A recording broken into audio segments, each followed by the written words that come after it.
This is my friend Daryl, and he's a gourd forker. A gourd forker? Daryl, please explain your process of forking the gourd.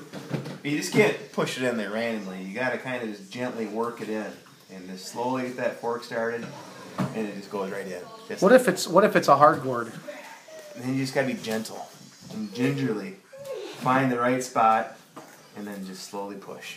Okay. What if the gourd's softer? Softer? You don't want it too soft, because then it's a rotten gourd.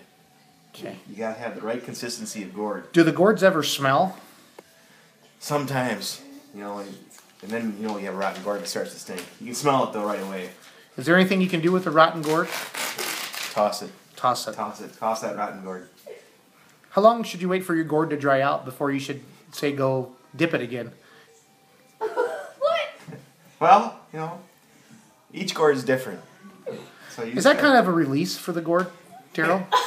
It is. You can see the juices coming out, so it's releasing the pressure inside the gourd. How important is, do you think, that everybody fork their gourds? Everybody should fork a gourd. You gotta try it at least once. At least once? At least once. Could this become an addiction? Possibly. Possibly. Yep. Are there any? What should you do if you think you're addicted to gourd forking? There's a number for Gourd Forkers Anonymous. Okay. You gotta. Is there a website? There possibly could be. Possibly. I know there's a number. There's probably a website so you can find the number. Okay. Yep. So how many times can a guy fork the same gourd? Well, you can do it multiple times until there's so many holes. There's no place to put anything else. Is there anything else before we wrap up this lesson? You don't want a big gourd. It's got to be just the right size gourd. If it's too big, like a handful, or yeah. I noticed that gourd has. And you need to have a nice handle here on your gourd. You can see this handle. Okay. You got to have a nice handle on the gourd. That is important. Let's say you find a gourd without a handle. What's a fella supposed to do?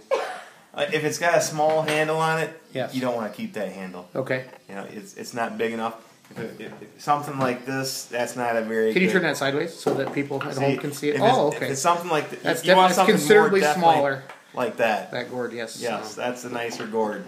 But we do live in, it's 2012, and we're an equal opportunity gourd forkers.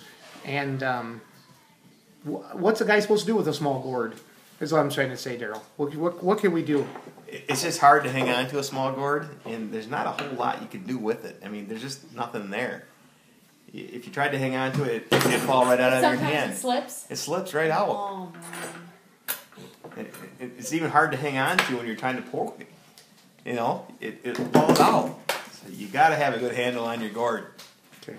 Proper. So if we were to sum this up, what's the most important thing when you're going to be a gourd forker? Oh, jeez. A good handle on your gourd. Poke it multiple times. Make sure it's not too soft. A nice firm gourd is what you're looking for. Okay. Thank you.